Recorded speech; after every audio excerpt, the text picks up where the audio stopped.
Assalamualaikum warahmatullahi wabarakatuh. Selamat siang teman-teman. Selamat datang di podcast Sabda.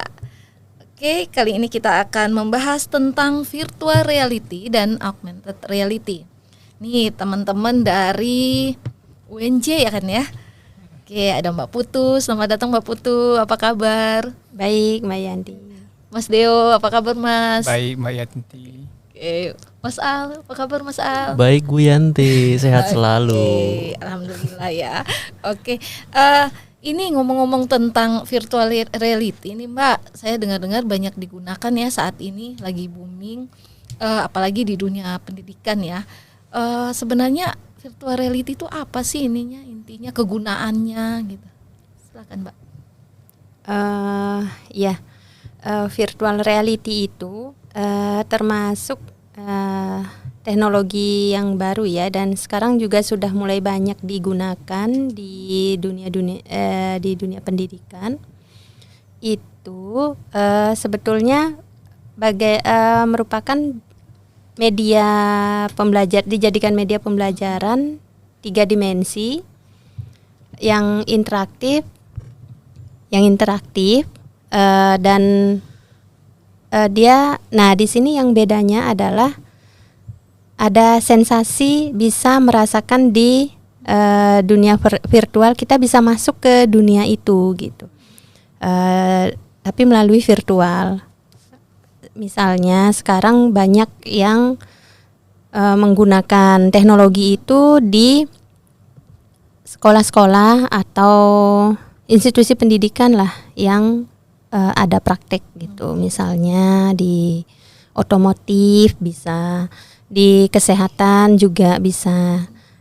Nah di sana mahasiswa atau siswa dengan pengajarnya itu bisa berinteraksi secara virtual tapi seolah-olah nyata gitu. Jadi teorinya mereka sudah dapat duluan ya? Ya tentu teori sudah dapat. Ini untuk praktik sih, lebih ke prakteknya. Dia bisa di sana dia bisa melakukan kegiatan yang seolah-olah nyata tapi itu virtual gitu. Bisa digambarkan Mbak contohnya gimana? Kalau gambar bisa prakteknya seperti apa? Bisa misalnya di otomotif dia mencari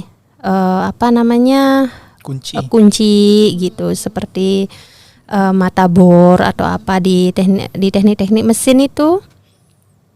Bisa dia misalnya harus dipasang di sisi sebelah kiri, dia masang tapi dia secara virtual sebenarnya melakukan itu, tapi dia di VR ini, di video VR dia bisa seolah-olah melakukan itu gitu, melakukan merasakan kegiatan itu tersebut ya dengan menggunakan alat controllernya gitu, di teknologi itu. Nah sebenarnya satu kegunaannya itu, keuntungannya ya, meningkatkan motivasi belajar sih pertama, karena kan mahasiswa atau siswa bisa belajar di setiap waktu, setiap saat, kapanpun mereka mau untuk mencoba melatih keterampilannya.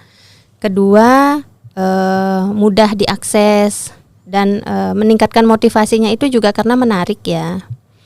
Terus dan mudah diakses juga dimanapun, fleksibel lah waktunya gitu. Tapi siswa dengan pengajarnya tetap bisa berinteraksi langsung. Dia bisa mencoba berulang-ulang kali keterampilan itu tanpa ada rasa aman, nyaman gitu belajarnya. Jadi peralatan yang digunakan itu apa aja untuk VR ini? Sebenarnya dia video tapi diakses sebelumnya kan pasti dibuat dulu ya, dibuat dengan teknologi VR ini.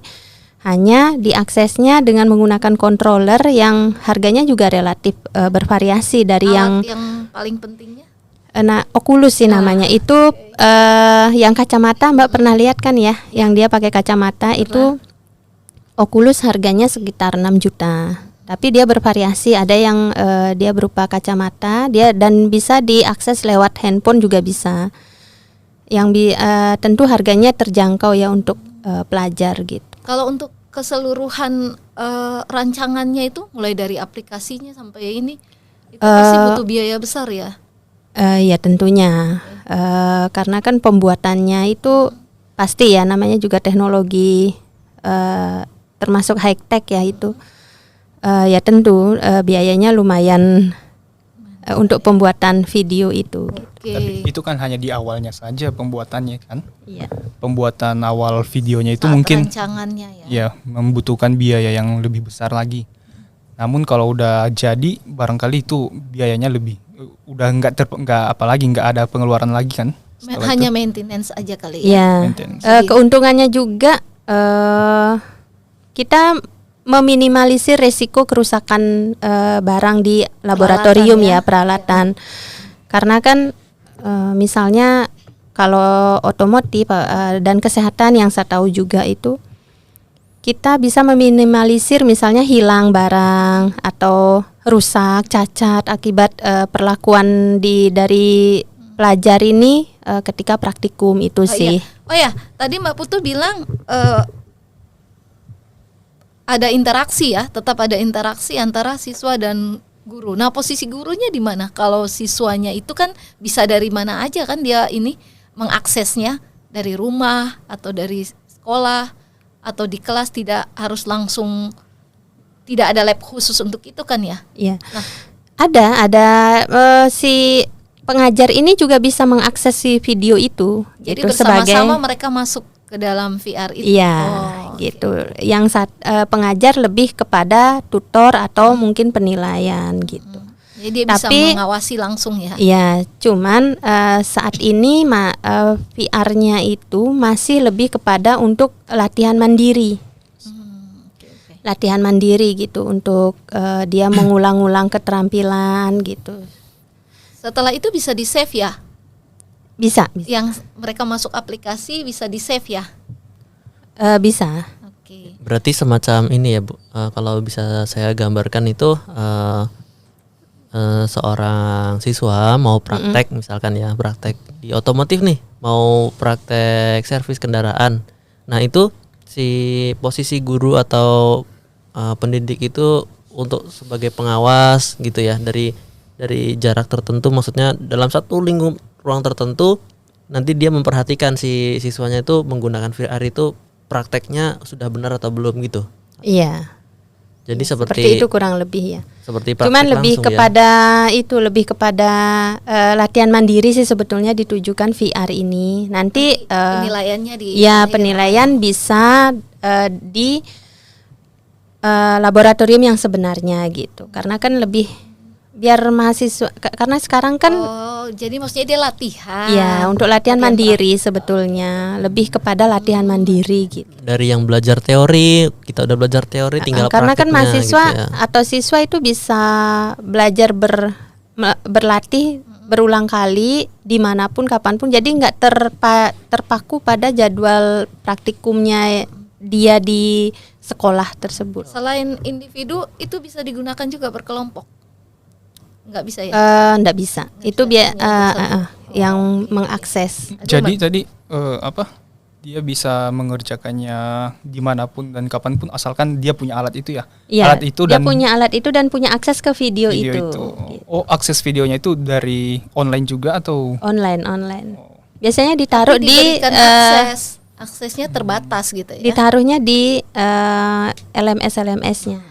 Di LMS itu nanti bisa diakses. Menarik sekali ya VR ini ya, zaman udah terlalu canggih nih. Oh iya, saya dengar sebelum VR ini ada augmented reality ya.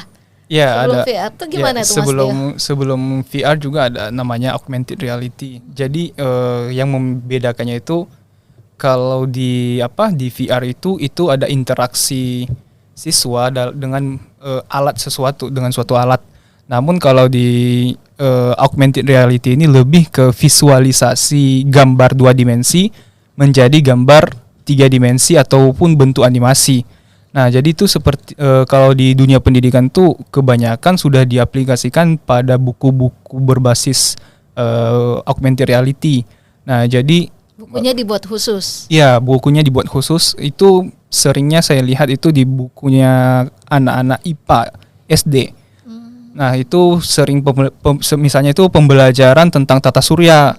Nah, jadi di buku itu ada gambar tata surya, ada matahari, bumi dan planet-planet yang lain. Nah, dari gambar buku itu dengan menggunakan Android, maksudnya handphone, smartphone, itu siswa bisa mengarahkannya pada gambar itu, kemudian nanti gambarnya itu muncul di dalam handphonenya. Namun bentuknya itu bentuk 3D ataupun bentuk animasi. Nah, jadi itu bisa membuat siswa belajar lebih mendalami lagi. Nah, misalnya dia memperjelas ya. Ya, lebih memperjelas. Jadi bisa misalnya di gambar itu ada gambar matahari. Nah, siswa bisa memperdalam lagi materi tentang matahari itu. Ya, lapisan-lapisannya. Begitu juga untuk benda-benda lain yang sudah sudah terintegrasi dengan augmented reality tersebut. Seperti biologi gitu ya. Iya, biologi. Kalau belajar tentang rangka manusia sel, gitu ya. Tentang sel juga.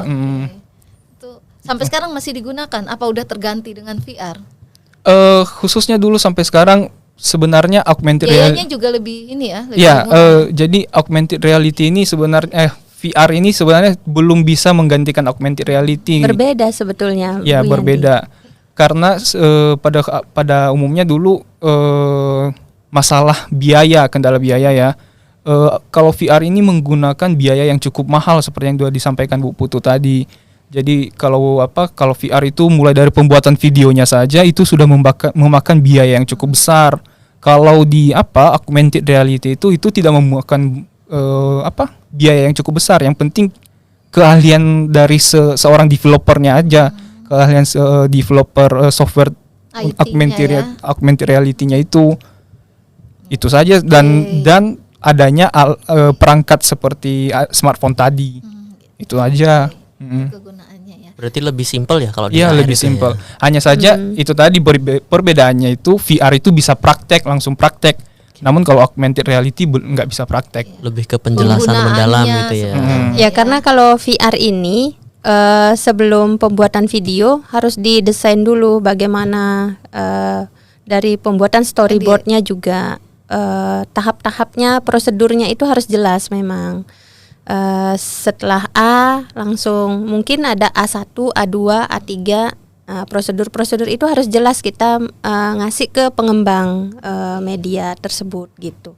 Jadi mahasiswa juga mengasep sebetulnya kan dia langkah-langkah atau mungkin suatu fenomena tertentu dimasukkan ke video tersebut gitu sebetulnya. Jadi harus jelas dulu desainnya bagaimana. Canggih gitu. Ya. Dan VR ini itu.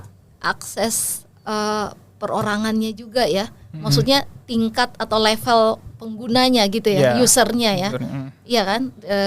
Perbedaannya itu juga ya kalau AR nggak bisa dipakai praktek ya. AR nggak bisa praktek, soalnya dia cuma gambar 2 dimensi jadi 3D gitu. Kalau VR mungkin bisa masuk ke semua ya, level pendidikan. Iya bisa. Kalau VR menurut saya yang hampir mirip itu dengan metaverse yang saat ini sedang booming juga. Yang mau saya tanyakan nih metaverse-nya. Ya, setelah augmented reality ke virtual reality, kemudian sebelumnya itu ada metaverse ya namanya ya. Kalau di metaverse itu lebih ke pengembangan dari VR nih Bu. Oh, metaverse lebih ke pengembangan VR. Okay. Jadi kalau di VR itu lebih ke individual ya kan tadi. Praktek gitu.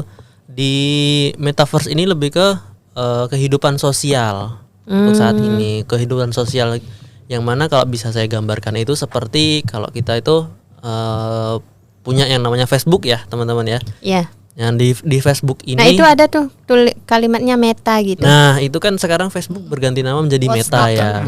Ada Meta. Nah, itu WhatsApp Meta juga. Betul, karena memang satu produk dari Facebook yang sekarang berubah nama menjadi Meta.